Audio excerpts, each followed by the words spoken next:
Amis de la plume et du papier, mesdames, messieurs, bonjour. Très bon début de semaine à chacun et à tous. Les pasteurs des églises évangéliques, l'église catholique et le gouvernement tombent d'accord sur la fermeture des églises. La décision est rendue publique et largement respectée afin d'éviter la propagation du virus au Bénin. Les églises, les mosquées, les lieux de culte provisoirement fermés publient ce matin le quotidien Le Challenge. L'événement précise que tous les cultes religieux sont suspendus et ce faisant, les mesures du gouvernement montent par gradation. L'information est aussi traitée ce matin par la presse du jour. Info Plus, l'autre vision et le matin constate que c'est une mesure qui est largement respectée et applaudie. Une décision qu'analyse autrement le quotidien Bénin Intelligent qui estime que la foi se met à l'abri. Pour mon confrère, les clergés sont critiqués et ils s'interrogent sur la foi qui meut l'Africain. En attendant, les rois de Sakété ont consulté le Fa et ils urgent de faire des sacrifices. Nous apprend le même journal.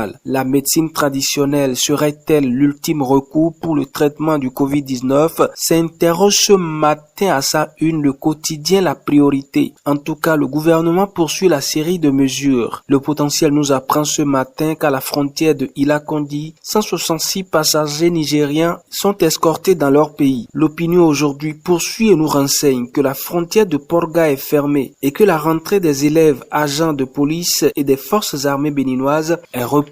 Le quotidien Pluriel ce matin s'intéresse plutôt à la batterie de mesures et y consacre sa manchette. Mon confrère, au regard du prix des produits de première nécessité sur le marché, y voit une pandémie aux effets précoces. Les autorités, pour l'heure, semblent ne pas être intéressées par les effets que pourrait avoir le Covid-19 sur l'économie béninoise. Bonne nouvelle en tout cas pour les 2 patients mis en quarantaine à Cotonou. Ils se portent bien, selon le ministre Benjamin Nkpati. L'information est livrée par le quotidien Le Matin dans sa parution du jour. Le sujet est traité également par l'opinion du jour, le potentiel qui ajoute que dans le point fait par le ministre qu'aucun membre du gouvernement n'est testé positif à cette date, selon Dame Rumeur. Pour le challenge, Nkpati dénonce un fake news regrettable. Actualité politique ce matin, les nouvelles ne sont pas bonnes pour les partis qui se sont tapés le récépissé provisoire il y a seulement quelques jours. La Sénat leur donne encore 72 heures pour valider leur dossier ou non.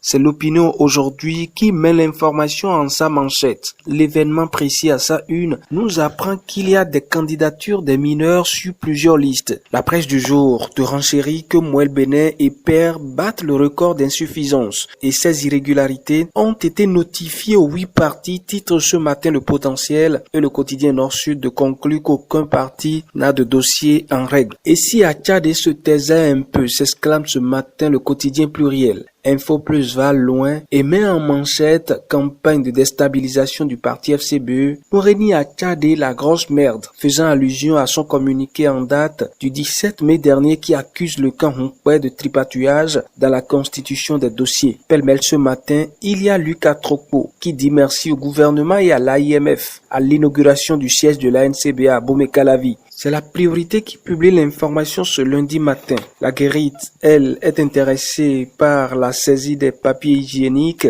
de marque Sam sur le marché et trouve que le tribunal de commerce de Cotonou est induit en erreur. Finissons ce matin par la campagne de commercialisation du cajou et rappelons que le prix plancher est fixé à 325 francs le kilo. Plusieurs journaux en ont également parlé ce matin. Ainsi se referme cette revue de presse. Merci et à demain et surtout à toute la diaspora béninoise, nous souhaitons beaucoup de courage.